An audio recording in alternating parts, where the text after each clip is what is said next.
8.2 rates. Okay, 8.2 rates. Now, rates are a form of a ratio. Okay, but rates compare two numbers with unlike quantities. Okay, rates compare two numbers with unlike quantities. Where we talked about ratios on Tuesday, and we said, for example, we're going to have centimeters over kilometers, or we're going to have gallons over quarts, or we're going to have feet over miles. Okay? When we're talking about rates, we're going to have things that can't be put in the same unit of measurement. For example, we might have this, 22 miles per gallon. Okay? Trinity? Unlike quantities.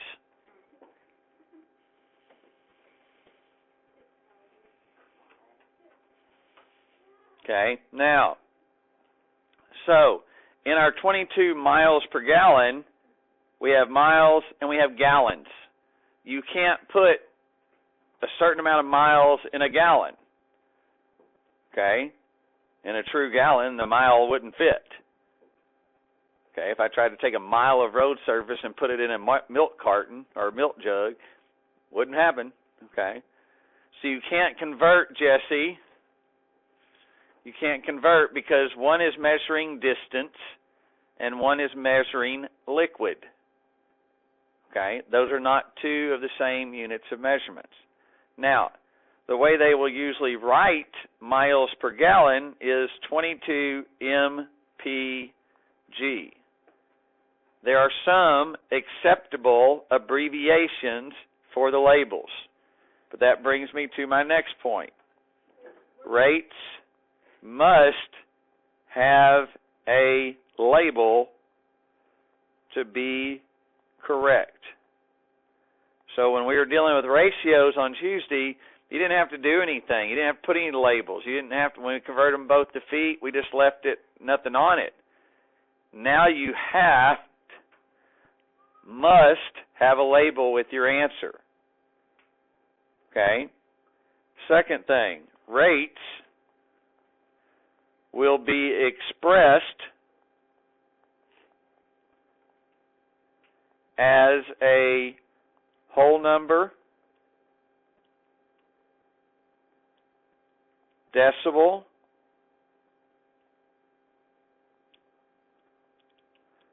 proper fraction, or mixed number.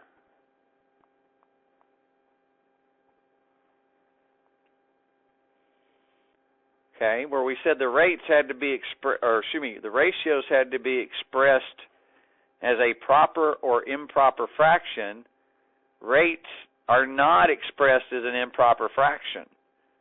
Okay, you go ahead and divide them out. In fact, that's the main thing that we do in this section, is we take an improper fraction and we divide it and create a decimal number or a whole number or a mixed number. Okay, because that's what rates are. Okay, I'll give you an example of a rate. If I go into the store and I buy 6 pairs of socks for $18. Okay, 6 pairs of socks for $18. And I want to know how much each pair of socks cost me. How much did each pair cost? What was the price per one pair if I bought 6 pair for $18? Jesse. What? $3 a pair. Huh? Huh?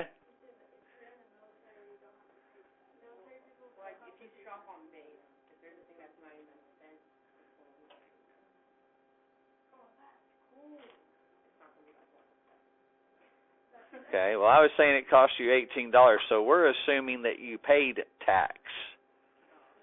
And it's still $3 a pair. 3 times 6 is what? 18. So they're $18 for 6 pairs. Okay? Now, how we do that rate, we do that rate like this.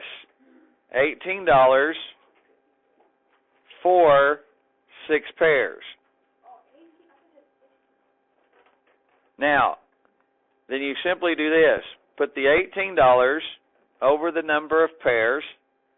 We divide 6 into 18, which goes 3 times. So that means it's $3 per pair. Okay, once again, you must have a label with your answers.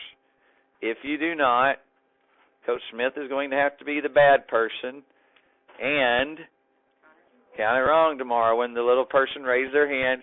He doesn't have the label. Okay?